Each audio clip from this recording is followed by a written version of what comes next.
तो बात करेंगे आम बजट की, और इस पर खासतौर से चर्चा करने के लिए स्टूडियो में हमारे साथ न्यूज कोऑर्डिनेटर योगेंद्र शर्मा जी के साथ कुछ मेहमान मौजूद हैं जिनसे वो बातचीत करेंगे। तो चलिए सीधे चलते हैं और देखते हैं बातचीत का रुख। योगेंद्र जी, आपके साथ तमाम मेहमान वहां पर पैनल में मौजूद हैं जिनसे हम जानना चाहेंगे अलग अलग जो व्यूज हैं उनके कि आज जो आम बजट पेश किया गया है निर्मला सीतारमण के द्वारा। कुछ लोगों से बातचीत भी हुई है तो ये कहा जा रहा है कि ये मिला जुला बजट है और काफी लोगों की उम्मीदें भी नजर आई हैं बातचीत में। लेकिन अब ये देखना है कि बाकी अलग अलग विषयों पर क्या कुछ राय लोग रखते हैं इस आम बजट को लेकर। जी प्रीति, शुक्रिया। और हमारे साथ इस वक्त अलग अलग सेक्टर से जो लोग जुड़े हुए हैं कि देखिए बजट हमेशा एक उम्मीदों का बजट होता है, लेकिन इस बजट को लेकर के पहले से ही एक बात कही जा रही थी कि सरकार के सामने बड़ी चुनौती है और जो उम्मीद बांधे बैठे हैं उनके लिए सामने भी चुनौती है कि सरकार किस तरह से देख पाएगी। क्योंकि उम्मीदों का बजट इस लिहाज से कह सकते हैं कि हर बार ये आदमी सोच के चलता है कि मेरे सेक्टर को कुछ राहत मिलेगी, अगर मुझे कुछ शॉपिंग करनी है तो उसमें मुझे राहत मिले, अगर मैं खाने पीने का शौकीन हूं तो उसमें मुझे राहत मिलनी चाहिए। टैक्स पेयर से है वो देखते हैं कि हमें कुछ रिबेट मिलनी चाहिए, कुछ पैरामीटर ऐसे फिक्स किए जानी चाहिए जिसकी वजह से वो 2 पैसे बचा सके। पूरी दुनिया में मंदी छाई हुई है, लेकिन हम ये आग नहीं ले सकते हैं कि ओवरऑल इकोनॉमी में काफी डाउनफॉल है, लेकिन स्लो डाउन है, लेकिन हम उसकी वजह से हमारी इकोनॉमी को नहीं संभाल पाएंगे। बहुत सारे देश हैं ऐसे जो अपनी इकोनॉमी को संभाल करके रखते हैं। चलिए, तो ये बजट है, इस पे किस तरह का रिफ्लेक्शन दे सकते हैं। हमारे साथ भंवर सिंह जी सीपीएम नेता हमारे साथ जुड़े हैं, विष्णु कुलवाल साहब एक व्यापारी भी हैं, वो हमारे साथ में जुड़े हुए हैं, पंकज गुप्ता जी 40 के जनरल सेक्रेटरी हमारे साथ में हैं, अजय अग्रवाल साहब एमएसएमई से जुड़े हमारे साथ में हैं, और रामपाल जी किसान नेता हमारे साथ में है। तो मैं सबसे एक एक होकर के सबसे पहले पंकज गुप्ता जी के पास में जाना चाहूंगा। पंकज जी, मैं रिएक्शन चाहूंगा आपका, कैसा माने इस बजट को? देखिए, व्यापारियों के लिए एक्चुअल में क्या है, अभी माननीय नरेंद्र मोदी जी के सामने बहुत सारी चुनौतियां हैं। पिछले कुछ समय से जो आर्थिक सुधारात्मक जो कदम उठाए गए थे उनकी वजह से बहुत कुछ करने के लिए इस बजट में काफी कुछ था नहीं। टैक्स स्लैब्स में कुछ बेनिफिट्स देने की कोशिश की, लेकिन फिर उसके साथ में डिडक्शंस को हटा दिया गया। व्यापारियों के लिए मैं देखूं या तो कोई बहुत ज्यादा सकारात्मक नहीं है, लेकिन फिर भी कोई बहुत सारे जो पहले से टैक्स में या चीजों में जो रिफॉर्म्स हैं, उन रिफॉर्मेटिव जो चीजें हुई हैं आज तक, उनके असर आएंगे तो कुछ बेनिफिट्स तो वहां भी मिलेगा। स्टार्टअप्स के लिए कुछ बेनिफिट किए गए हैं, स्टार्टअप कर्मचारियों के लिए बेनिफिट्स किए गए, तो कुछ बेनिफिट हैं। अभी देखते हैं कि उनका प्रभाव क्या होता है आगे। जी, लेकिन शेयर मार्केट जरूर डाउन जा रहा है। जैसे बजट निर्मला जी पढ़ना शुरू कर रही थी और जब टैक्स स्लैब पे आई उसके बाद जैसे मैं लगातार देख रहा था कि 200, 230, 400, 430, 500, 600, 640 इस तरह से जो डाउन जा रहा था। मैं अजय अग्रवाल साहब हमारे साथ में जुड़े हुए हैं, उनसे जानना चाहूंगा बाजार को किस तरह से देखते हैं। अजय जी, जो चलिए हमारे इकोनॉमी है वो तो स्लो डाउन है, लेकिन बाजार भी गोते खा रहा था, गोते तो नहीं कहूंगा, डाउन जा रहा था। देखिए, बाजार को और हम आम आदमी को सबको उम्मीद थी कि कहीं ना कहीं बजट में इस तरह की चीजें दी जाएंगी जो इकोनॉमी को बूस्ट की जाए। बहुत ज्यादा नहीं की जाए पर इस तरीके से की जाए कि जो लॉन्ग लास्टिंग करे या तुरंत भी फौरी जिसे कह सकते हैं हिंदुस्तान की इकोनॉमी को जरूरत है कि इसको कोई इंजेक्शन दिया जाए। वो इस बाजार के या इस बजट के अंदर अभी तक हमारे को नहीं मिला। जैसे डिविडेंड टैक्स के ऊपर था वो डायरेक्ट उसके ऊपर लगाया गया, उसके अंदर कोई बेनिफिट नहीं मिला। कोई भी आम आदमी को अगर कहते हैं मिडिल क्लास को भी वो उसके अंदर टैक्स के अंदर रिलीफ नहीं मिला। इवन दो जो निवेश करने से, जिससे निवेश करने से बाजार में पैसा आता, उस पैसे करने की को भी बढ़ावा नहीं दिया गया, बल्कि कम करने के लिए किया गया कि डायरेक्ट मतलब अपन कर सकते हैं बिना निवेश करे हुए भी टैक्स को भरा जा सकता है। ये सारी चीजें बाजार में लगता नहीं है कि पैसा पंप बहुत कुछ हो पाएगा, तो बाजार इस चीज को कहीं पे भी मुझे नहीं लगता कि बहुत अच्छा फेवरेबल इस चीज को दिया जाएगा। जी, एक बात और कहना, चलिए मैं वापस आपके पास में आना चाहूंगा, मैं एक बार रामपाल जाट साहब के पास में जाना चाहूंगा। रामपाल जी, किसानों के लिए एक मुकर्रर की गई है और एक बड़ी बात जो निर्मला सीतारमण जी ने कही है प्रधानमंत्री को लेकर के, वह बात जो कही है कि संपन्नता, स्वास्थ्य, उपज, खुशी और सुरक्षा, ये 5 जो बिंदु हैं जीवन जीने के लिए, वह सरकार ने दिए हैं। तो उपज की भी बात कही जा रही है जिसमें किसान वर्ग की बात कही जा रही है, सुरक्षा, महिलाओं को जो सिक्योरिटी कॉम्प्लेक्स की बात हम लगातार कर रहे थे, या आम हिंदुस्तानी को लगता है कि इंटरनल सिक्योरिटी भी उसको ठीक समझो, उसकी सुरक्षा की बात कही है। हर व्यक्ति खुशी रहे, हैप्पीनेस इंडेक्स के लिए कई बार बात की जाती है, हर मुल्क ये चाहता है कि उसकी जनता खुश रहे। ये 5 जो पैरामीटर, 5 चीजें जो दी हैं, मैं कहूंगा 5 प्रोडक्ट गवर्नमेंट अपने बता के चल रही है जो जीवन जीने के लिए जरूरी है, वह सरकार दे रही है। ये 2 घंटे 40 मिनट का बजट भाषण मुझे प्रतीत हुआ कि जो सरकार कटघरे में खड़ी हो गई वो कटघरे से बचने के लिए हाय तौबा कर रही है। इसलिए देने के नाम पर जो उनको देना चाहिए था, जिससे एक बूस्टअप आता पूरी इकोनॉमी में, वो ये नहीं कर पाए। और सबसे बड़ी बात यह है कि आज भी ये वही बात कर रहे हैं जो इन्होंने 2016-17 के बजट में की कि किसानों की आय हम 2 गुनी करेंगे। उसके लिए नए नए नाम दे रहे हैं और उन नए नामों में देने के बाद भी आज 2020-21 का बजट आ गया। उस समय 2016-17 में जो कृषि की भागीदारी थी जीडीपी में वो घटी है। उस समय थी 6.3%, आज रह गई 2.9%। दूसरी तरफ जो सकल मूल्य संवर्धन है उसमें 2014-15 में जो कृषि की स्थिति थी, इसकी भागीदारी थी, वो थी 18% से ऊपर, आज हो गए 16% के लगभग। तो ये जो हम लगातार गिरता हुआ एक चित्र देख रहे हैं, उस गिरते हुए चित्र को रोकने के लिए जो मूल उपज है वो तो कृषि उत्पाद ही है, बाकी सब तो रूप परिवर्तन है।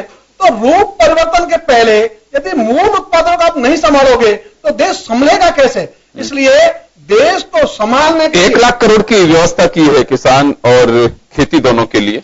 ये 30 लाख करोड़ में से 1 लाख करोड़ किसानों की जनसंख्या 2011 की जनगणना के अनुसार 58.2% है। और तो 30 लाख करोड़ में से 1 लाख करोड़ मैं सोचता हूं ये कहीं कुछ ठहरता ही नहीं, ये तो उनके मुंह में जीरा जैसा है। ये तो पहले भी खर्च हो रहा था, नया इसमें कुछ नहीं है। इसलिए जो नया इनको करना चाहिए था, सारी स्थिति को देखते हुए कृषि क्षेत्र को संभालने के लिए कि मूल उत्पादन बढ़े, मूल उत्पादकों को पैसा मिले, उनकी जेब में पैसा है, ये तो सरकार कर नहीं रही, बल्कि अनेक योजनाएं चलाकर सरकार तो किसान की जेब पर कैंची चला रही है, उसे घाटे में ले जा रही है। यदि उसको घाटे में ले जाएगी और 58.2% उपभोक्ता यदि घाटे में जाएगा, उसकी जेब में पैसा ही नहीं होगा तो इकोनॉमी सर्वाइव कैसे करेगी? इसलिए बाजार को चलाने के लिए जरूरी है उपभोक्ता की जेब में पैसा हो, अधिकतम उपभोक्ताओं की जेब में पैसा हो। वो सरकार लाने में असफल हुई है। इस बजट में दिखता है कि सरकार केवल अपने कटघरे से बचने के लिए, जो कटघरे में आ गई खुद के कारण से, उस कटघरे से बचने के लिए ये हाथ पैर मार रही है। इसलिए 2 घंटे 40 मिनट का लंबा बजट किया। चलिए, ऐतिहासिक भाषण पड़ा है निर्मला सीतारमण ने। एक अब तक का जो भाषण, बजट भाषण रहा, उसमें सबसे लंबा भाषण कह सकते हैं। लेकिन ये जो भाषण है, रेल और आम बजट दोनों को मिक्स करके देखा जाना चाहिए। चलिए, मैं एक बार फिर रुक करूंगा। भंवर सिंह जी, आपके पास आना चाहूंगा। मैं पहला सीपीएम का बयान चाहूंगा इस पे, बजट पे। बहुत ही निराशाजनक बजट है, इसमें कोई दो राय नहीं। और ये देश को, जो सरकारी क्षेत्र है उसको बेचने की ओर ले जा रहे हैं। LIC को बेचेंगे, रेलवे को बेचने का काम शुरू कर रहे हैं, प्राइवेट ट्रेन चला के बैंकों को बेचने का काम कर रहे हैं। ये बहुत ही निराशाजनक बजट है। और जो टैक्स स्लैब की भी मजदूरों को जो छूट दी है वो कुछ नहीं दी, बेवकूफ बनाने का जो काम किया है। बल्कि अब ये और होगा कि बैंकें वगैरह, पोस्ट ऑफिस वगैरह, इनमें डिपॉजिट पहले ही घटी हुई है। अब जो लोग पहले इन्वेस्ट करते थे अपना टैक्स बचाने के लिए, वो इन्वेस्ट अब नहीं करेंगे। वो जो है देश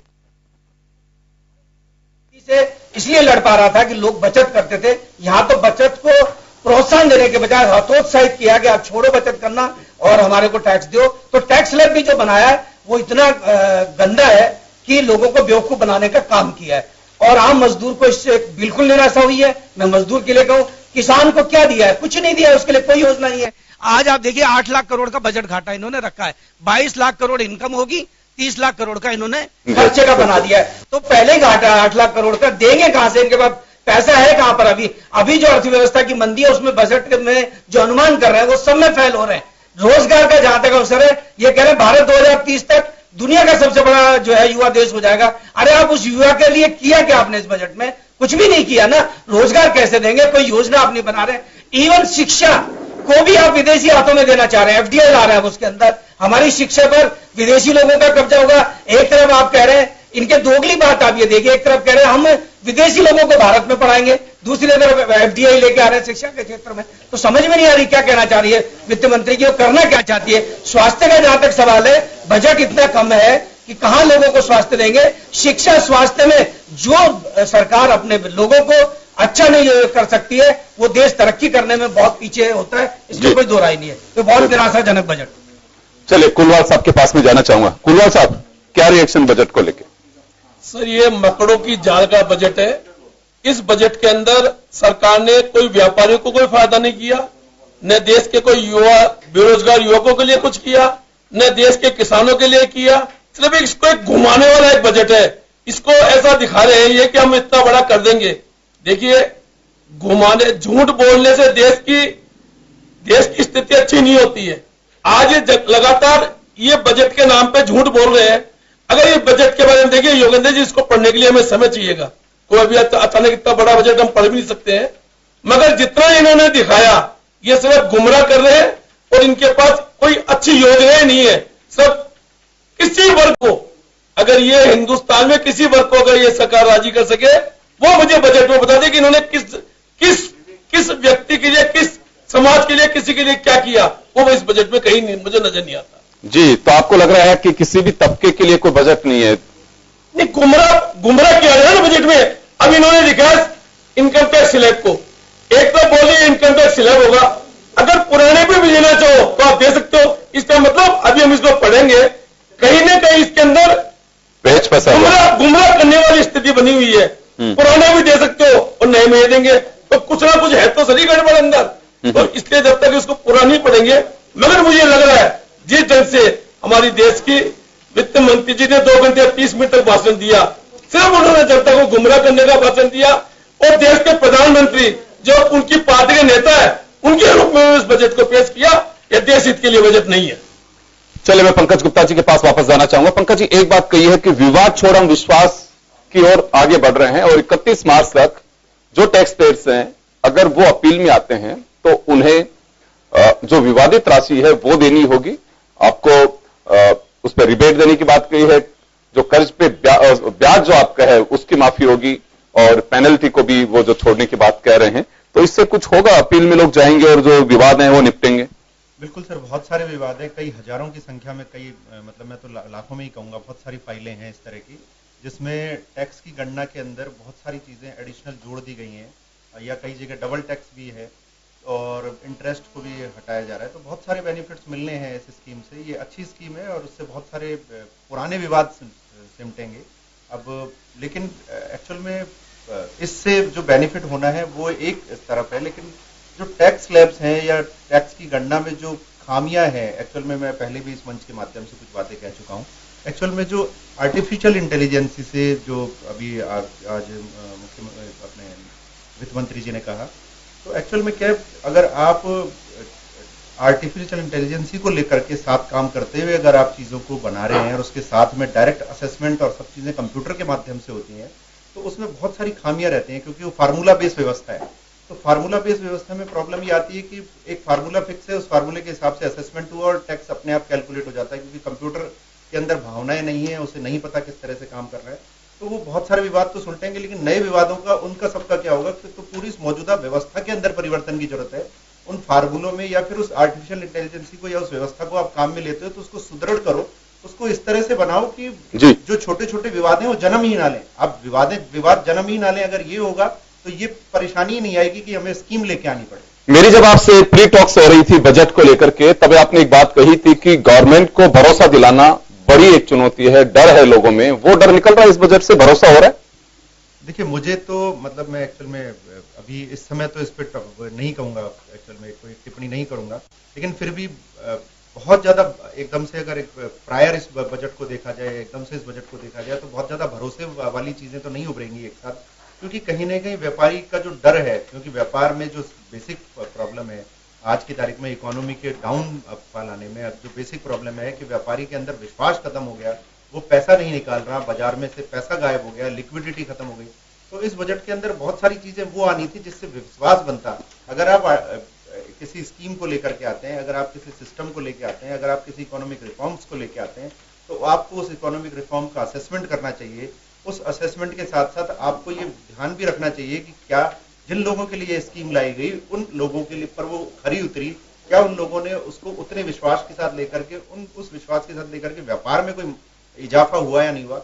उन चीजों को अगर ये लगातार ध्यान में रखते हुए इन स्कीम्स को लेकर के आते या इन इकोनॉमिक रिफॉर्म्स को लेकर के आते तो बेनिफिट होता। एकदम से विश्वास का माहौल, मैं मान के चलता हूँ कि एक बहुत अच्छी मूवी आई थी जिसमें एक बहुत अच्छे उसका कथन का जिक्र था, जादू की झप्पी। एक्चुअल में व्यापारी को इस चीज की जरूरत थी, इस बजट के अंदर एक विश्वास देने की जरूरत थी, कुछ ऐसा बूस्टअप करने की जरूरत थी जिसमें विश्वास पैदा होता और इकोनॉमी में वापस लिक्विडिटी फ्लो होती, व्यापारी पैसा लगाने की तरफ बढ़ता। वो सब चीजें बजट में मुझे अभी तक दिखाई नहीं दी। बाकी कहीं हिडन कुछ हो तो बाद में देखते हैं, या पुराने इकोनॉमिक रिफॉर्म्स की वजह से कोई अगर सुधार आता है तो वो एक अलग बात है। बाकी इस बजट को प्रायर देखने से तो कुछ नहीं दिखता।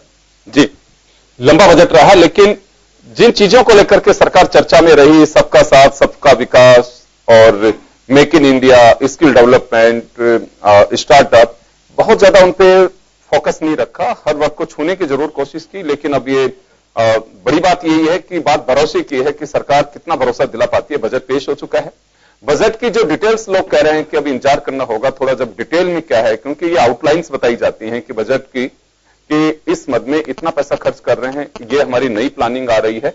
चलिए मैं अजय अग्रवाल साहब के पास में जाना चाहूंगा। अजय जी, स्टार्टअप को लेकर के एक बजट मुकर्रर किया गया है, टूरिज्म को लेकर के भी कहा गया है, बजट एलोकेशन सबकी जगह पे की गई है, लेकिन बजट का एक बड़ा एक्सपीरियंस है। अब हर बार हमारे साथ टॉक्स में आते हैं, विश्वास जो है वो एक बड़ी बात ये भी है कि लोग ये जानना चाहते हैं कि पैसा कहां से आएगा। सही कह रहे हो गन्ना जी। इस बजट में एक चीज तो है कि सरकार का सरलीकरण की दिशा की तरफ तो कदम है, पर सरकार का व्यापार को कैसे बढ़ाया जाए, कैसे छोटे उद्योग धंधों को पनपाया जाए, उसकी तरफ से कोई ऐसा कदम नहीं दिखा। इसके साथ के अंदर स्टार्टअप के लिए इन्होंने 100 करोड़ का टर्नओवर का जो एक लिमिट को बढ़ाया है, वो कहीं ना कहीं स्वागत योग्य है। बट अभी भी अगर देखा जाए तो कहीं से भी ऐसे कहीं अपने नहीं है कि कहीं से रोजगार बढ़ेगा। छोटे जो उद्योग हैं उनको कहीं से पनपाया जाएगा। एफडीआई की सीमाएं बढ़ाई जा रही हैं, कहीं ना कहीं जो भी बैंकों के साथ में जो लोन मिलने की परंपरा है, वो सारी चीजें अभी तक भी विश्वास नहीं हो पा रहा। ना बैंक आम आदमी को लोन दे पा रहा, ना आम व्यापारियों को लोन दे पा रहा है। एमएसएमई सेक्टर के लिए जो बजट रखा गया है, कहीं कहीं उसके अंदर पर्याप्त नहीं है। मेक इन इंडिया के लिए जो इन्होंने बात बताई है, मेक इन इंडिया के हमेशा से इन्होंने करा जरूर है, पर मेक इन इंडिया की तरफ से कोई प्रयत्न नहीं हुआ। इधर हम मेक इन इंडिया की बात करते हैं, उधर हम एफडीआई खोल देते हैं, तो दोनों तरफ से कैसे चीज चली जाएगी, ये चीज समझ में नहीं आती है। कोई भी अगर देखे इंडस्ट्री के अंदर, मेक इन इंडिया के नाम पे जो बड़ी इंडस्ट्रीज हैं यहाँ पे जो चल रही हैं पहले से, उनका प्रोडक्शन भी कम है। अपन ऑटोमोबाइल सेक्टर को देख लीजिए, उनका प्रोडक्शन भी कम है।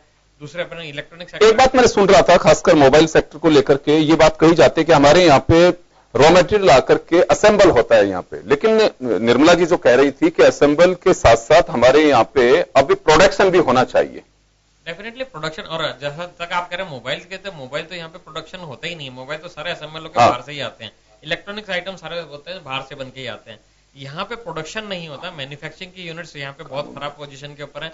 स्मॉल इंडस्ट्री जितने भी हैं उनको पनपाने के लिए कोई भी चीज नहीं करी जाती, चाहे उनके इंफ्रास्ट्रक्चर पे ध्यान दिया जाए, चाहे पैसा हमेशा दिया जाता है, बजट दिया जाता है कि इंफ्रास्ट्रक्चर में इन चीजों में बजट है, पर वो पैसा कहाँ खर्च होता है या कैसे मिल सकता है, ये किसी भी इसको नहीं मिल पाता है। मैं चलिए, हमारे साथ बीजेपी से कानून को साथ जुड़े हुए हैं, उनसे एक बार मैं एक पहला रिएक्शन लेना चाहूंगा। जी, बजट को लेकर के कानून को साथ, हमारे साथ में जो लोग बैठे हैं थोड़ा सा आप लेट आए हैं, कह रहे हैं कि भरोसा टूट रहा है, छोड़ दीजिए।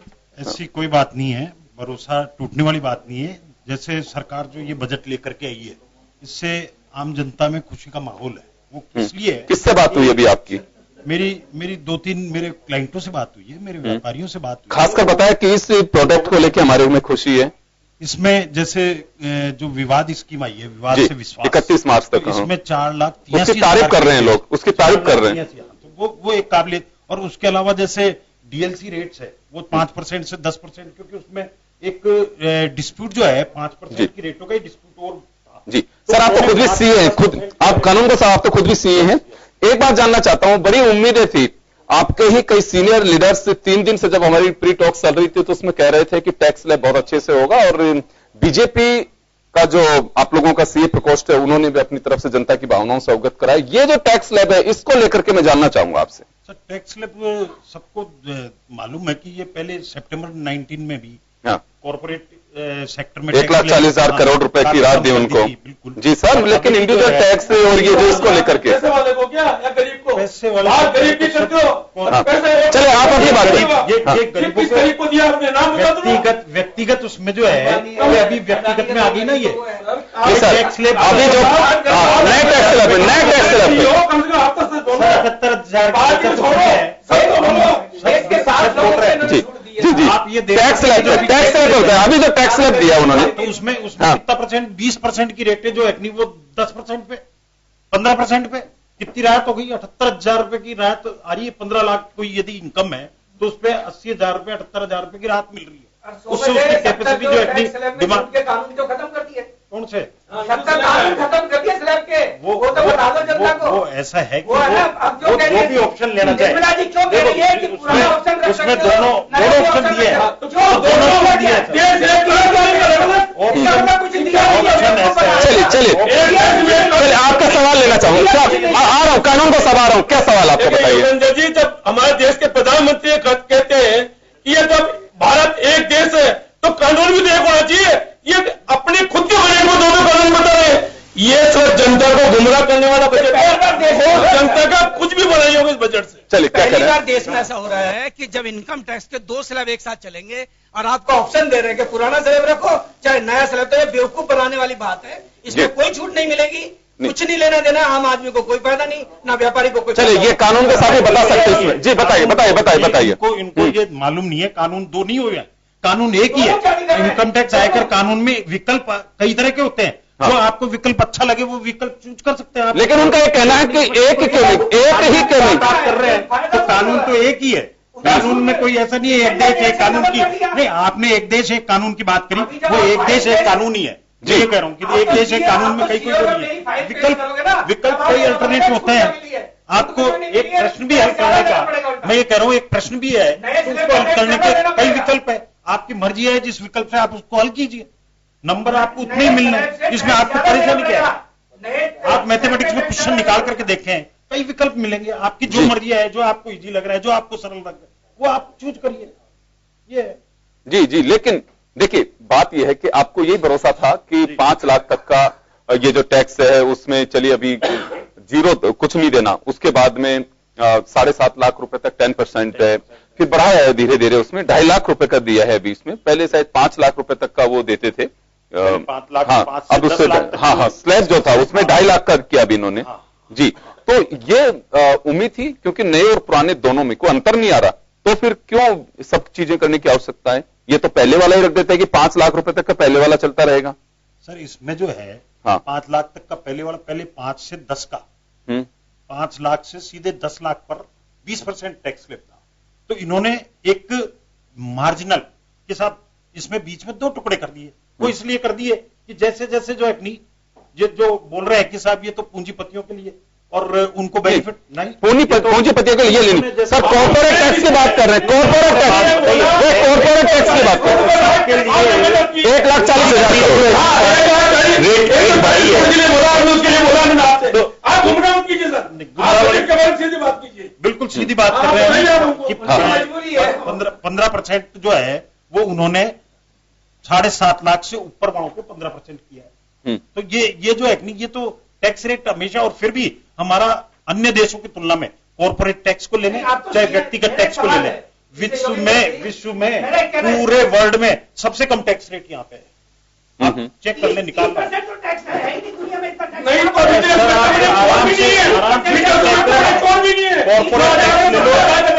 विश्व में सबसे कम टैक्स रेट है यहाँ पे। अब इसको आपके कहने का कुछ नहीं होगा, उसको निकाल करके आप 60% टैक्स रेट है। अच्छा 8 साल पहले आप लोग चलिए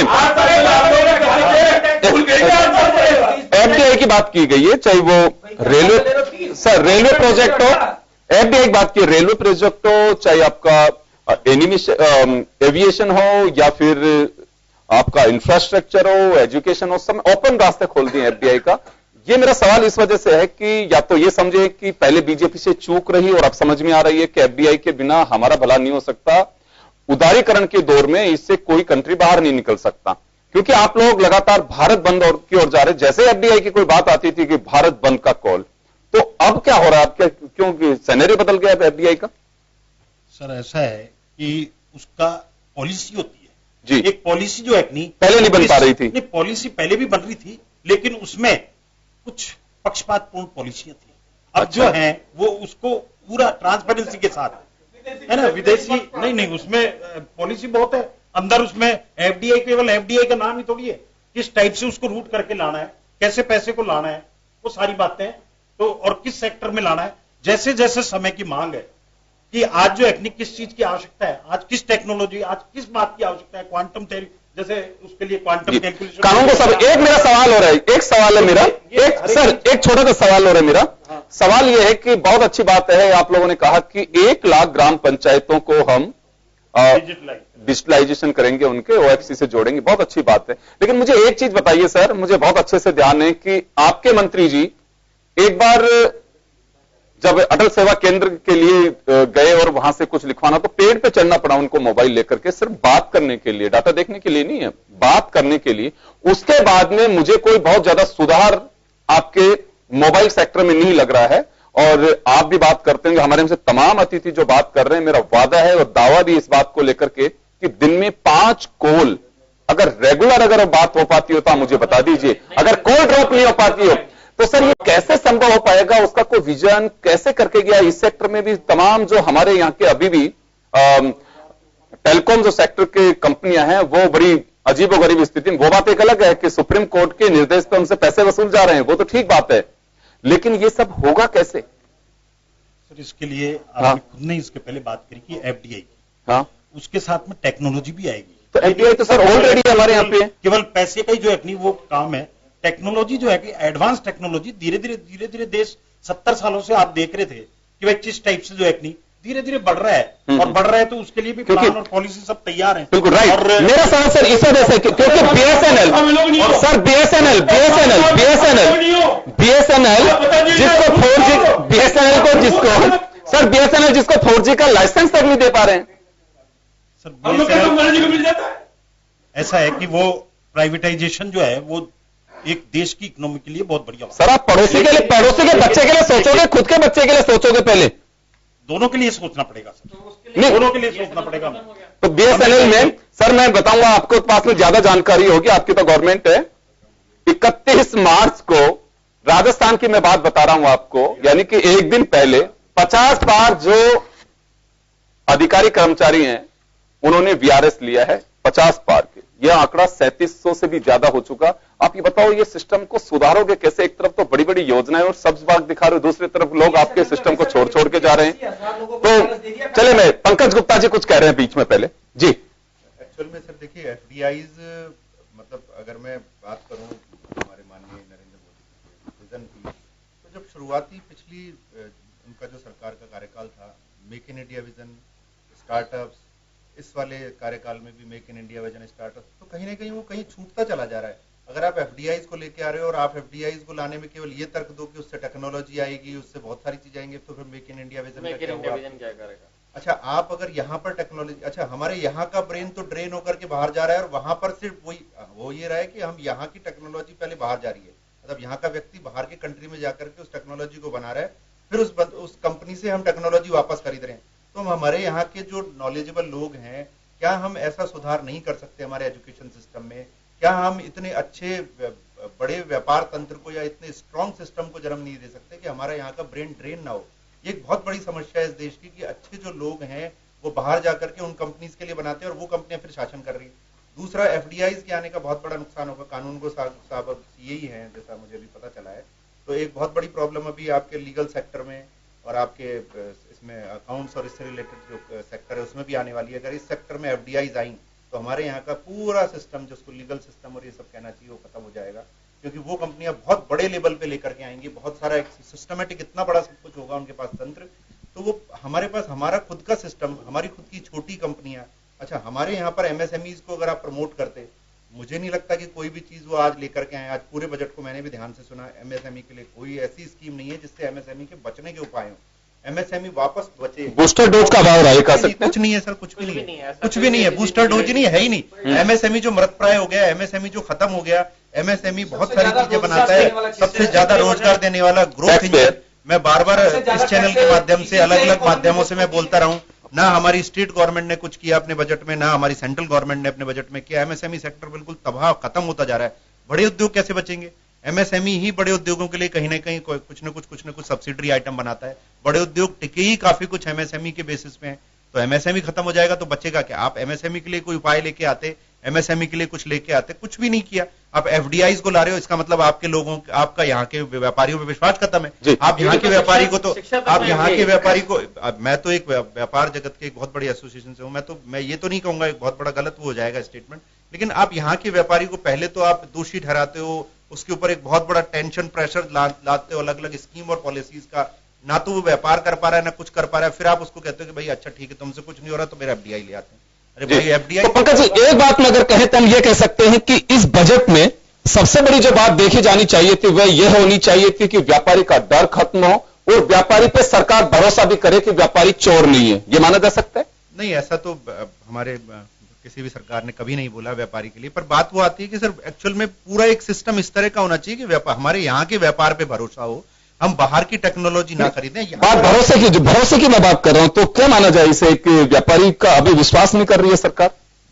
सर विश्वास तो एक्चुअल में देखिए, मैं तो यही कहूंगा कि एक्चुअल में जिस तरह से पूरा एक सिस्टम काम कर रहा है, मैं ये भी नहीं समझ पा रहा हूं कि विश्वास कर रही है, मैं ये भी नहीं समझ पा रहा हूं विश्वास कर रही है, क्योंकि पूरा एक सिस्टम इकोनॉमिक रिफॉर्म्स के रूप में इतना ज्यादा प्रेशराइज है कि व्यापारी व्यापार के अलावा बेचारा सब कुछ कर रहा है, सारे सिस्टम के अंदर अपने आप को बचाने की कोशिश कर रहा है, अपनी कैपिटल को बचाने की कोशिश कर रहा है, प्रॉफिट उसको है नहीं, व्यापार बिल्कुल खत्म है, कुछ नहीं वो। हाँ, ये भी आप कह सकते हो कि एक्चुअल में वो अपने आप को हर जगह से, अब थोड़े दिनों बाद जीएसटी में भी एक नेक्स्ट स्टेप शुरू होगी, इंस्पेक्टर राज भी शुरू होगा, आप उसको बात कहते हो नहीं साहब ठीक है जीएसटी के लिए भी हम एक सरलीकृत स्कीम लिया, आपको भी स्कीम लाने की जरूरत ही क्यों पड़ती है? आप अपने आप ऑटोमेटिक सरलीकरण करो ना, आप अपने सिस्टम को इतना सुधारो कि व्यापारी पर वो प्रेशर ही नहीं आए, प्रॉब्लम ही खड़ी नहीं होनी चाहिए ना, डायरेक्ट इनडायरेक्ट टैक्सेस। चलिए मैं वापस लौटूंगा आपके पास में, क्योंकि रामपाल जी को थोड़ी जल्दी है, तो रामपाल जी के पास में जाना चाहूंगा मैं। रामपाल जी, कुछ चीजें ऐसी हैं रूरल सेक्टर के लिए कही गई है कि रूरल बेल्ट में पैसा जाएगा, क्योंकि बात मैं इस वजह से कर रहा हूं आपसे कि पैसा मार्केट में आएगा तो मुझे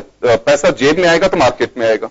ये तो बिल्कुल सही है, यदि अधिकतम लोगों के जेब में पैसा आएगा तो मार्केट में चहल पहल बढ़ेगी, मार्केट में रौनक आएगी।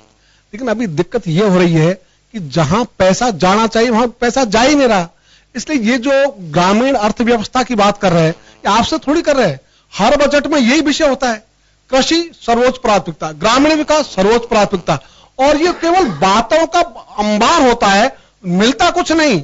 इसलिए हमारा तो दर्द यह है कि नाम हमारा और भला भी हमारा का बोला जा रहा है लेकिन हो नहीं रहा। इसलिए अभी आयात निर्यात नीति की बात की गई बजट में, आयात बढ़ा निर्यात घटा, आज दाल बाहर से आ रही है, तेल बाहर से आ रहे हैं, और हिंदुस्तान का जो किसान यदि दलहन की खेती करे, तिलहन की खेती करे, उसको प्रोत्साहन की वजह उसका गला घोंटा जा रहा है, जितनी उसके जेब से खर्चा होता है उसके जेब में पैसा आता नहीं। एक बार और कहा गया है कि डबल इनकम की बात एक बार फिर की गई। हाँ, इसीलिए मैंने कहा कि जो डबल इनकम की बात की है ये 2016-17 से उन्होंने शुरू की, 4 वर्ष तो हो गए, डबल इनकम की बजाय इनकम घट गई। 22 तक का लक्ष्य रखा है। हाँ, 22 तक का लगा है, 20 तक तो कुछ तो पूरा होता है 4 वर्ष में, और 2 वर्ष बचे हैं, तो 2 वर्ष में 4 वर्ष निकल गए, 2 वर्ष में क्या पूरा करने वाले हैं? तो जो उन्होंने घोषणा की उसमें कुछ तो हमको ही विश्वास बनता, यहाँ की जनता भी, यहाँ के किसानों को, कि हाँ सरकार गंभीर है हमारी इनकम बढ़ाने में। मुझे तो लगता है सरकार किसानों की इनकम बढ़ाने के नाम पर किसानों की जेब पर कैंची चला रही है। इसलिए जितनी भी योजनाओं की घोषणा करते हैं वो योजना धरातल पर तो कोई आती नहीं, इनकी किताबों में होगी, उनकी शोभा बढ़ रही होगी। इसलिए आज किसान परेशान है कि उसको जो खर्च कर रहा है उसके जेब में वापस नहीं आ रहा, उसके आंसू नहीं पूछे। आत्महत्या किसानों की बढ़ रही है और सरकार आत्महत्याओं को रोकने में विफल है। 14 से 42% आत्महत्या बढ़ गई, उसके बाद 15 में, और 15 में सरकार ने आत्महत्याओं का डेटा बंद कर दिया और फिर शुरू किया, अभी वो बढ़ने का हिसाब है। तो आज जो किसान है वो खेतीहर मजदूर की ओर जा रहा है, उसकी भी आमदनी घट रही है, खेतीहर मजदूर की भी, किसान की भी घट रही है। तो आज पूरा स्लैब देखो आय का, तो इनकी आमदनी घट रही है, किसी की बढ़ रही नहीं। तो बिना आमदनी बढ़ाए यदि जेब खाली रहेगी तो आप बाजार में चहल पहल कैसे लाओगे? इसलिए ये जो बजट है कम से कम इससे चहल पहल तो आए, रौनक तो आए। यहां तो रौनक गायब हो रही है, व्यापारी परेशान, किसान परेशान, मजदूर परेशान, और खुश हैं केवल राज करने वाले। इसलिए राज करने वालों की खुशी से तो इंडिया शाइनिंग नहीं होगा। तो यदि इंडिया शाइनिंग उन्हीं का भरोसा वो करना चाह रहे हैं तो मैं सोचता हूं ये बहुत बड़ा देश के साथ एक छल होगा, और उसी ओर हम बढ़ रहे हैं। इसलिए खुद कटघरे में खड़े हो गए और कटघरे से बचने के लिए झेप मिटा रहे हैं ये 2 घंटे 40 मिनट का बजट पढ़कर। तो भाई 2 घंटे 40 मिनट की जरूरत ही नहीं है, क्यों पढ़ रहे हो तुम? इसलिए कि आप अपनी झेप मिटाने के लिए ये सारी योजना ला रहे हो, इसलिए आप कह रहे हो उपज उड़ान। और अब कहां उड़ रही उपज? तो तुम पता नहीं नाम तो ऐसे देते हो बढ़िया। एक इन्होंने नाम दिया प्रधानमंत्री अन्नदाता आय संरक्षण अभियान, और ये 2018 में नाम दिया, और उसने कहा दलहन और तिलहन जिनका हम आयात करते हैं, जो जिसमें हम आयात पर निर्भरता है हमारी, उन दोनों उपजों के हम दाम नहीं देंगे, एमएसपी नहीं देंगे, और एमएसपी उनकी खरीद करेंगे कुल उत्पादन की 25%। तो आप चौथाई खरीद करोगे तो बाकी जो है वो उत्पादन कहां जाएगा? इसलिए आज जो किसान पैदा करता है, जो मूल उत्पादन जिसके कारण से देश में चहल पहल आनी चाहिए, वो गायब हो रही है। उसकी इनको चिंता ही नहीं है। इनका चिंता है केवल देश को बांटो, वोट बैंक बढ़ाओ और अपना काम चलाओ, राष्ट्रवाद की झूठे नारे दो। तो राष्ट्रवाद के भरोसे देश थोड़ी चलेगा। इसलिए मैंने तो कहा है जिम्मेदारी पूर्वक, हमें राम मंदिर नहीं चाहिए। अभी मंदिर तो इस देश में बहुत है, हमें चाहिए राम राज। और राम राज की विशेषता थी देहिक देविक भौतिक तापा, राम राज्य काहू नहीं व्यापा। उस और बढ़ो है, उस और सरकार बढ़ना ही नहीं चाहती। चलिए रामपाल जी, आप काफी पीड़ा भी जाहिर कर रहे हैं कि किसानों के लिए स्ट्रगल करते हैं, और आप बता भी रहे हैं कि सरकार इस ओर अगर ध्यान देती तो शायद ज्यादा ठीक होता। चलिए मैं अजय जी के पास में जाना चाहूंगा। अजय जी, क्योंकि ये बड़ी पेरेंट्स की बड़ी चिंता होती है कि रोजगार का क्या होगा, रोजगार को लेकर के जिक्र किया है, एक नेशनल एम्प्लॉयमेंट एजेंसी की भी बात कही है कि वो सब कुछ करे। बैंक के सेक्टर में भी अगर कहीं बैंकिंग एम्प्लॉयमेंट के लिए कहीं वो बाधाएं हैं वो दूर की जा रही हैं, लेकिन यहीं पे एक बात और कही है कि 10 बैंकों को 4 में मर्ज करेंगे और बैंकों के उसके लिए भी जिक्र करें, तो यह कैसे बैठेगा? बाधाएं या अगर अपन कहें कि एक डिपार्टमेंट बनाया वो तो ठीक है, पर सबसे बड़ी बात है नए रोजगारों का सृजन कैसे होगा। सृजन करने की तरफ से कोई भी ठोस क्रिया नहीं अपनाई जा रही है। अगर देखा जाए तो अपन जैसे कि आंकड़े बताते हैं, पिछले कई सालों के अंदर सबसे ज्यादा बेरोजगारी की दर है, बेरोजगारी की दर बढ़ रही है। 45 साल में बेरोजगारी की दर सबसे ज्यादा बढ़ी हुई है, परसेंटेज वाइज बढ़ी हुई है। नए रोजगारों का सृजन नहीं हो रहा है। इवन दो जो व्यवसाय हो रखे हैं, जैसे मोदी जी ने कहा था कि अगर स्वयं व्यवसाय भी करेंगे तो जो छोटे छोटे व्यवसाय हैं वो भी खत्म होते जा रहे हैं। अभी अपन जैसे बात कर रहे थे शिक्षा के क्षेत्र के अंदर एफडीआई लेके जाई जा रही है। हमें हमारे यहाँ के रोजगारों का सृजन उनको रोक नहीं रहे, हमारे यहाँ के व्यापारों को बचाने की कोई नहीं कर रहे, बाहर से लेके आने की नई चीजें कर रहे हैं।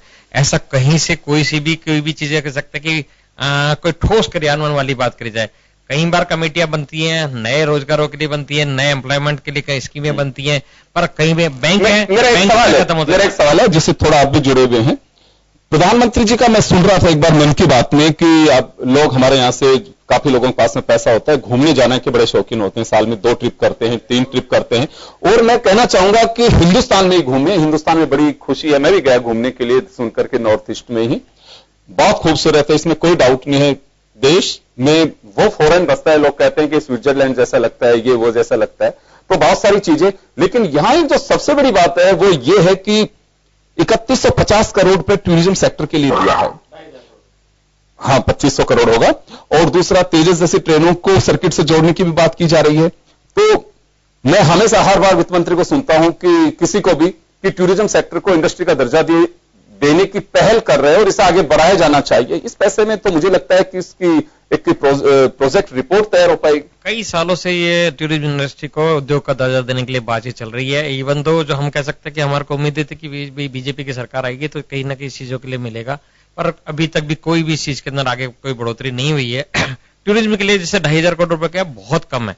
हिंदुस्तान के अंदर इतने अतुलित जगह बड़ी बड़ी हैं जहां से अपने हो सकता है, और टूरिज्म अपने आप में इतनी बड़ी इंडस्ट्री है कि ये रोजगार भी दे सकता है और क्या कह सकते हैं व्यवसाय भी दे सकता है। बहुत ज्यादा हिंदुस्तान की इकोनॉमी के अंदर बढ़ोतरी के अंदर काफी हद तक दे सकता है। राजस्थान जैसे प्रदेश है, दूसरे बहुत सारे प्रदेश है जहां पे टूरिज्म को बढ़ोतरी मिल सकती है। पर अभी तक भी देखा जाए तो केवल एक बजट देने के अलावा कोई ऐसा इसके लिए रोड मैप नहीं तैयार किया गया कि जहां से अपने इसको टूरिज्म को बढ़ाया जाए। प्रधानमंत्री जी ने कहा था कि साल में 2 आप हिंदुस्तान के अंदर क्यूर करिए, पर हम करें क्यों सारी चीजें करने के लिए, पब्लिक को इसके लिए उत्साहित करने के लिए ऐसी कोई चीज नहीं हुई। स्मार्ट सिटी का नाम दिया गया, स्मार्ट सिटी नहीं बनी, स्मार्ट रेलवे स्टेशन का नाम दिया गया। अब 5 सिटी की बात की है, पीपी मोड पे तैयार होंगी। 5 के लिए कही गई है, पहले 100 स्मार्ट सिटी बननी थी, वो तो आज तक बनी नहीं यहाँ पर। हम कहें जयपुर के अंदर उस समय भी एक स्मार्ट सिटी थी, आज तक उसके अंदर कोई अगर कहें कि उसके अंदर नाम नहीं आया, कितने पीछे है पायदान, उसके लिए कोई अपना नाम नहीं आया, रोजगार सृजन के लिए नहीं आया, शिक्षा के लिए नहीं आया, अपन कह सकते हैं स्वास्थ्य के लिए बजट दिया गया है, पर आयुष्मान योजना पहले भी दी गई थी, उसके हिसाब से भी कोई ऐसे हमारे यहाँ पे नया नहीं है कि यहाँ के लोग बागों को रोजगार मिले, यहाँ के लोग बागों के अंदर कुछ बढ़ावा मिले। चलिए, हमारे साथ में पंकज घिया साहब जुड़ चुके हैं। दो बड़ी बातें मैं उनसे जानना चाहूंगा। 10% जीडीपी की जो एक लक्ष्य मुकर्रर किया है कि 10% हम जीडीपी में जाएंगे, और जो मैं देख रहा हूं रेवेन्यू डेफिसिट और फिस्कल डेफिसिट दोनों की ओर बढ़ रहे हैं, कि जो लक्ष्य रखा था उससे भी क्रॉस कर चुके हैं। उसमें तो $5 ट्रिलियन हमारी इकोनॉमी बने, उसका भी लक्ष्य रखा है। तमाम चीजें हैं, दौर ऐसा है। पंकज जी, बहुत अच्छे से आपने देखा, एक दिन पहले भी हमने चर्चा की, जीडीपी जो आप सोच के चल रहे थे कि 7 के आसपास रह सकते हो, 10% का लक्ष्य लेके चल रहे हैं। देखिए, ये अंडरस्टैंडिंग की गलती है। उन्होंने 10% ग्रोथ इन जीडीपी का है, मतलब कि वर्तमान जीडीपी जो कल इकोनॉमिक सर्वे आया था उसमें 5% थी, और 5% में 10% ग्रोथ मतलब 5.5 पौने 6 तक जीडीपी ग्रोथ की बात करिए। जो 10% जीडीपी की 5.5 तक चली जाएगी, 5.5 या 6 तक जा सकती है। और इसका रीजन है, उन्होंने 2 बड़े काम किए हैं। एक तो एफडीआई को अट्रैक्ट करने के लिए उन्होंने छूट दी है, डिविडेंड डिस्ट्रीब्यूशन टैक्स का खत्म करना एक एफडीआई को आने में एक बहुत बड़ी बाधा थी, क्योंकि उनका जो डिविडेंड होता था उस पर टैक्स लगता था और उसका सेट ऑफ नहीं मिलता था और उसका क्रेडिट नहीं मिलता था उनकी फॉरेन कंपनी में। और दूसरा इन्होंने करा है कि जो सोवेरेन फंड्स है, जो कंट्री सोवेरेन फंड्स है, उनको स्पेशल एग्जेम्पशन दिए। तो आज यूएई है या सऊदी अरेबिया है जिन्होंने अपने सोवेरेन फंड्स बना रखे हैं, जो $बिलियन इन्वेस्ट करते हैं दूसरी कंट्रीज में, उनको उन्होंने स्पेशल टैक्स ब्रेक्स दिए, और वो 4 साल 5 साल के टैक्स ब्रेक्स दिए। तो उनके इन्वेस्टमेंट्स बहुत जल्दी हमको देखने को मिलेंगे कि एफडीआई जो अभी तक अपने इंडिया में आ रही थी, और आपको एक स्पेशल मोमेंट भी समझना पड़ेगा कि आज चाइना से सब घबराने लगे। चाइना की जो डिक्टोरियल एटीट्यूड था, और साथ के साथ अब जो ये आपका वायरस आ गया, उसके बाद से सब लोग अपने बास्केट को डिस्ट्रीब्यूट करना चाहते हैं। उस डिस्ट्रीब्यूशन की वजह से आप ये मानिए इंडिया में काफी बड़ा इन्वेस्टमेंट आने की संभावना है, और एफडीआई को अट्रैक्ट करने के लिए इस बजट में उन्होंने काफी सारी चीजों में एफडीआई को खोला है। एफडीआई की वजह से उन्होंने डिविडेंड डिस्ट्रीब्यूशन टैक्स हटाया है, एफडीआई के लिए उन्होंने सॉवरेन फंड्स को अलाउ किया है, साथ के साथ कॉर्पोरेट टैक्स को सिंप्लीफिकेशन। आज कॉर्पोरेट टैक्स वर्ल्ड में इंडिया में सबसे कम है। आज जो भी इन्वेस्ट करता है वो ये देखता है मेरे पे टैक्स का एस्पेक्ट कितना है, टैक्स का बर्डन कितना पड़ेगा। तो टैक्स का एस्पेक्ट इंडिया में कॉर्पोरेट टैक्सेशन में सबसे कम है। इंडिविजुअल टैक्स पेयर्स की ऑलरेडी बात हो चुकी होगी, मैं बहुत ज्यादा उसमें बोलूंगा नहीं, लेकिन अगर वो छूटों को अगर हम हटाएंगे तो मालूम पड़ेगा कोई बड़ा मेजर उसमें फायदा दिया गया नहीं है। लेकिन एक कई सारी चीजों को आपको यूं भी समझना पड़ेगा कि फेसलेस अपील्स, एक विवाद से विश्वास तक जो समाधान स्कीम दी गई है, इसके साथ साथ एक डिजिटलाइजेशन और सौर ऊर्जा पे जो इस बजट में उन्होंने फोकस दिया है। आज एनर्जी सेक्टर, क्योंकि हमारा 83% ऑयल इंपोर्ट किया जाता है और उसकी वजह से हमारा बैलेंस ऑफ पेमेंट गड़बड़ा रहा है, और उसकी वजह से आज जितने भी ये डेफिसिट आ रहे हैं वो आपको देखना पड़ेगा। लेकिन अगर आप सौर ऊर्जा और इनमें ग्रोथ आ जाएगी तो आपका जो ऑयल सेक्टर है वो धीरे धीरे फर्क आएगा। हम इलेक्ट्रॉनिक व्हीकल पे सब्सिडीज ज्यादा देते जा रहे हैं। आपको यह भी समझना पड़ेगा कि सरकार चाहती है कि आप टैक्स को हम कम कर दें, सिंप्लीफाई कर दें, बेनिफिट दे दें, लेकिन आप भी उतनी तेजी से आप भी करें। अगर आप फाइनेंस बिल को देखेंगे, इसमें कई बॉम्बशेल भी हैं। बॉम्बशेल क्या है? एक नया सेक्शन 271AAD जोड़ा गया है, जिसमें उन्होंने कहा है कि अगर कोई भी फर्जी बिल पाया जाता है या किसी ने आपको गलत बिल दे दिया या कुछ दे दिया तो आपको उसके बरोबर पेनल्टी लगेगी, बिल के अमाउंट के बरोबर, और उसके अलावा भी प्रोसिक्यूशंस के प्रावधान दिए। एक इंपॉर्टेंट चीज इस बजट में रोड्स में सरलीकरण की भी बात कही जा रही है। सरलीकरण तो देखिए, आपको जब फाइनेंस बिल को देखेंगे तो हमेशा सरलीकरण के नाम पर हम सिंप्लीफिकेशन का वर्ड इतना सुनने में अच्छा लगता है, सुनने में ही अच्छा लगता है, और उसकी सिंप्लीफिकेशन की स्पेलिंग जितनी कठिन है उतना ही वो फाइनेंस बिल कठिन होता है। तो आपको ये समझना पड़ेगा। लेकिन आप ये देखिए, सरकार ने ये कहा कि हम टैक्स प्रावधानों में से आप जो पेनल्टी के या प्रोसिक्यूशन के प्रावधान है वो कम करेंगे या हटा देंगे।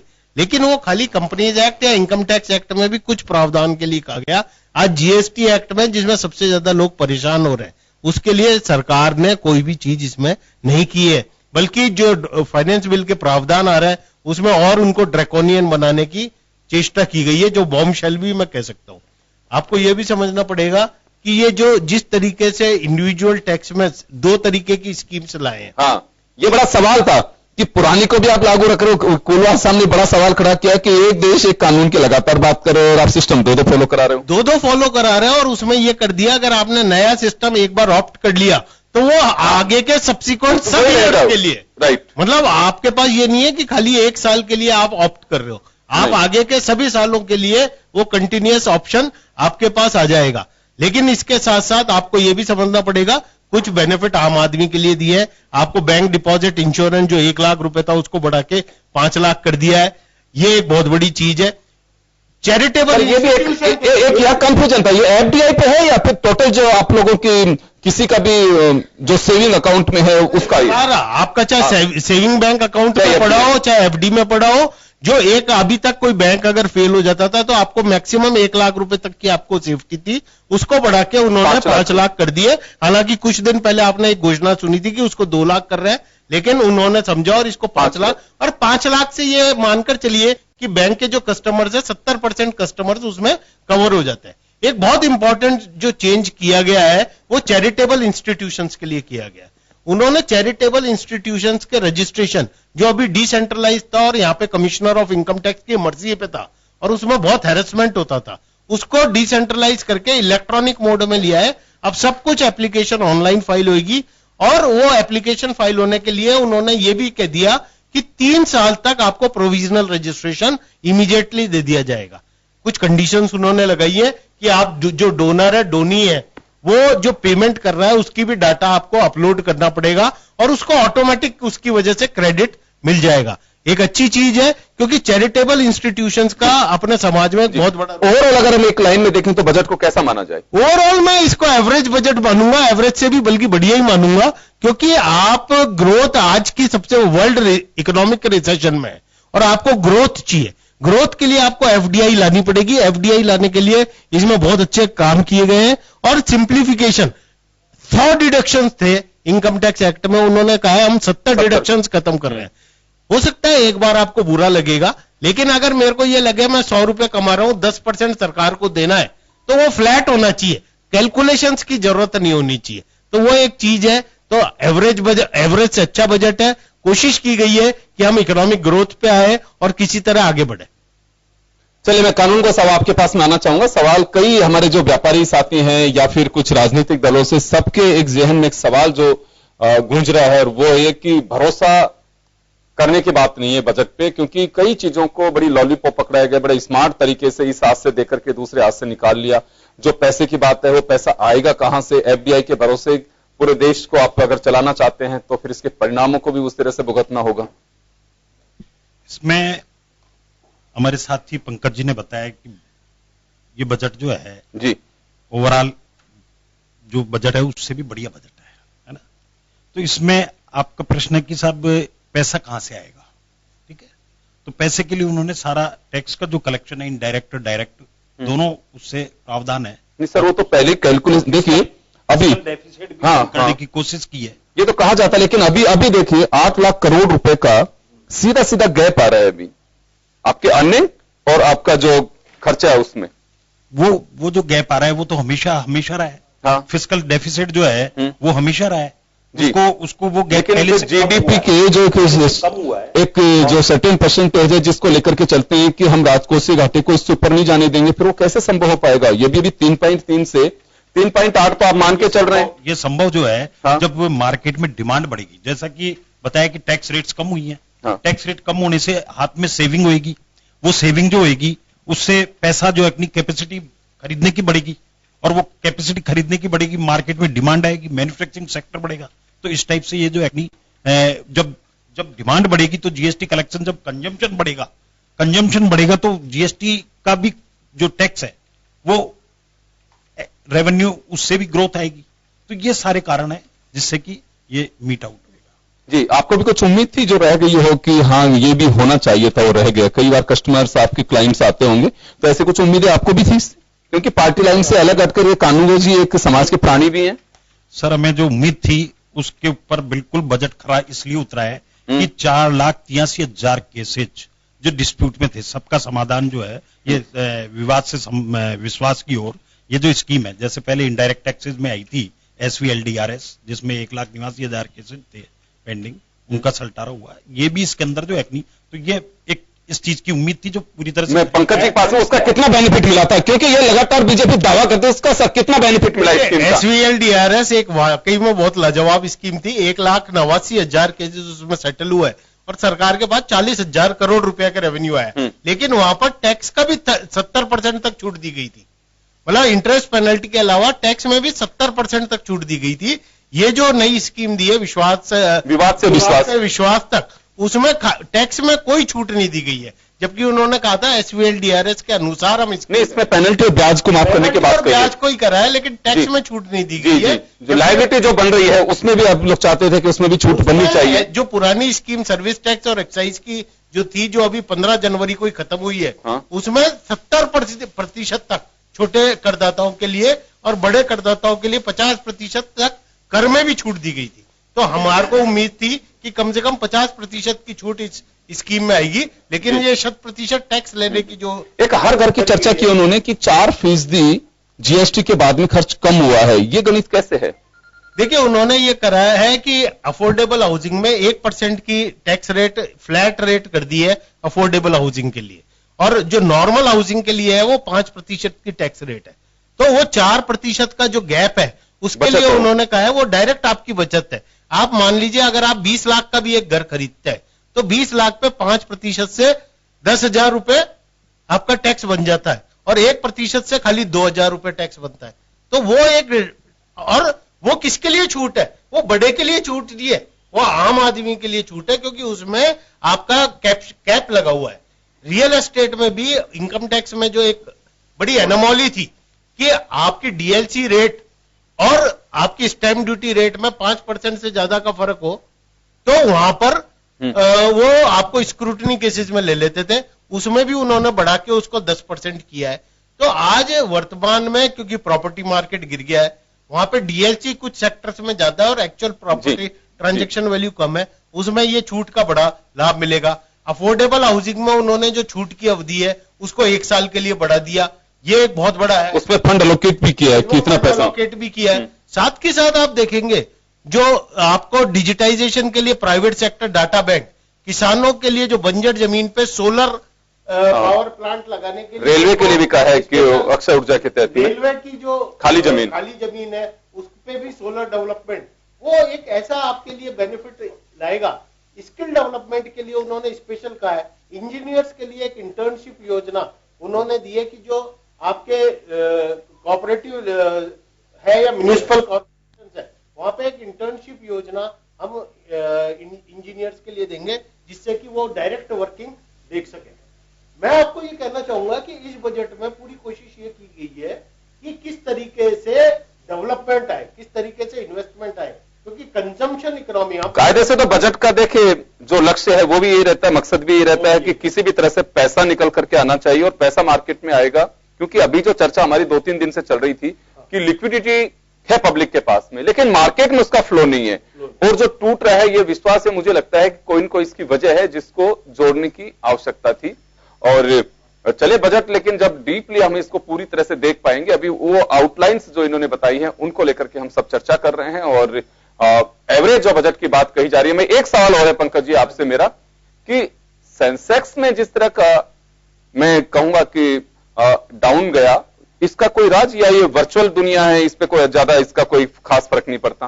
देखिए, वर्चुअल दुनिया है। सेंसेक्स में जब फाइनेंस बिल को देखते हैं तो एक बार नेगेटिव सेंटीमेंट आता है, और सेंसेक्स में बहुत ज्यादा उम्मीद थी कि कस्टम ड्यूटीज में काफी तेजी से इजाफा होगा, और जो आपके निकटवर्ती राष्ट्र है उनके साथ जो ट्रेड बैरियर्स है, क्योंकि इंपोर्ट बहुत होता है, उस पर भी ड्यूटी बढ़ा रहे हैं, उस पर भी ड्यूटी बढ़ा रहे हैं। तो आज आप ये देखिए कि जितने भी बड़े अपने सेंसेक्स में जिनका वेट होता है वो कंपनीज है, वो 80% उनका माल इंपोर्ट से आता है।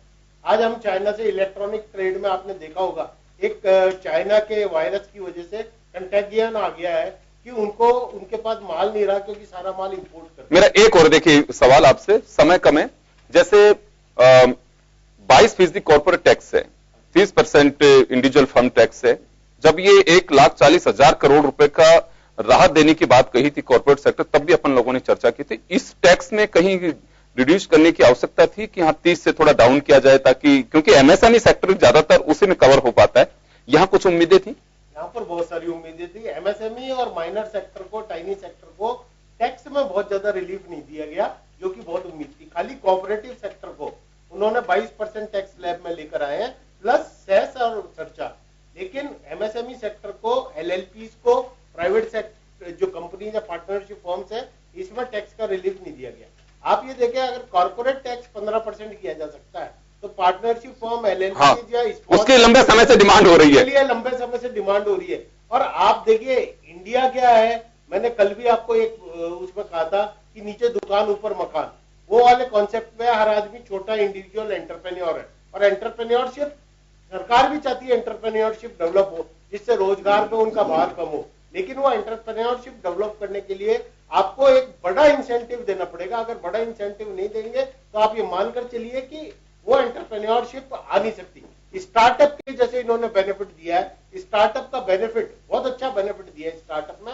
एक तो ईसॉप जो मिलते हैं स्टार्टअप में, ईसॉप में उन्होंने ये कह दिया कि ईसॉप मिलते ही टैक्सेबिलिटी आती थी, उसको उन्होंने कह दिया कि जब आप बेचोगे या आप नौकरी छोड़ोगे उस कंपनी की, या 10 साल बाद, उनमें से तीनों में से जो अर्लियर होगा उस समय उसकी टैक्सेबिलिटी आएगी। और साथ के साथ उसमें टैक्स रिबेट भी अवधि 7 वर्ष से बढ़ा के 10 वर्ष कर दी है कि कभी भी आप 3 कंसेक्यूटिव साल के लिए वो छूट ले सकते हैं। एक जीएसटी में फाइल फॉर्म के लिए 2 करोड़ के टर्नओवर को शायद 5 करोड़ किया है, तो मुझे लगता है इसका भी एक थोड़ा बेनिफिट हो सकता है।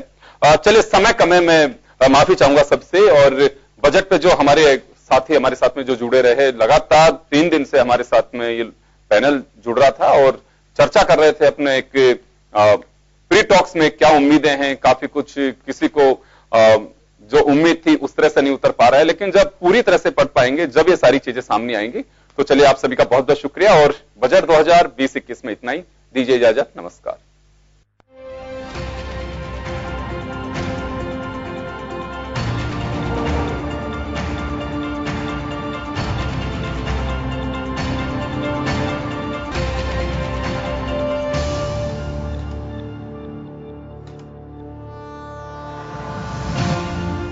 जन टीवी की लेटेस्ट अपडेट पाने के लिए हमारे चैनल को जरूर सब्सक्राइब करें और नोटिफिकेशन पाने के लिए बेल आइकॉन दबाएं।